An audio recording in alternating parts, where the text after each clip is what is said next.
గాలి మేడలు కట్టొద్దు అని చెప్తున్నాను, పేక మేడలు కట్టొద్దు అని చెప్తున్నాను, ఊహల ప్రపంచాల్లో తేలిపోవద్దు అని చెప్తున్నాను. ఎందుకంటే నువ్వు ఊహల ప్రపంచాల్లో తేలిపోయిన ఊహలన్నీ, నువ్వు కట్టుకున్న గాలి మేడలు పేక మేడలన్నీ కుప్పలా కూలిపోయే పరిస్థితులు ఎదురవుతాయి. ఎదురైన నాడు నీ విశ్వాసము దెబ్బతినకుండా, నువ్వు మంటిని లక్ష్య పెట్టకుండా, నీవు ఆయననే హత్తుకొని ఉండాలని దేవుడు కోరుకుంటున్నాడు.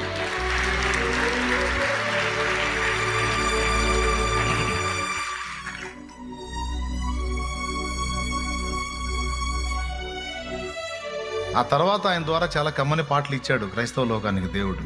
ఒకవేళ అప్పుడే పోయి ఉంటే ఆ పాటలు పోయాయేమో. ఈ పరదేశి పరదేశి అనే పాట ఆ తర్వాత వచ్చిందే, ఎందుకు ఇంకా కన్నీరు అనే పాట ఆ తర్వాత వచ్చింది, పునరుద్ధానుడ నా యేసయ్య అనేది ఆ తర్వాత వచ్చింది, ఏనాటిదో ఈ బంధం ఆ తర్వాత వచ్చింది,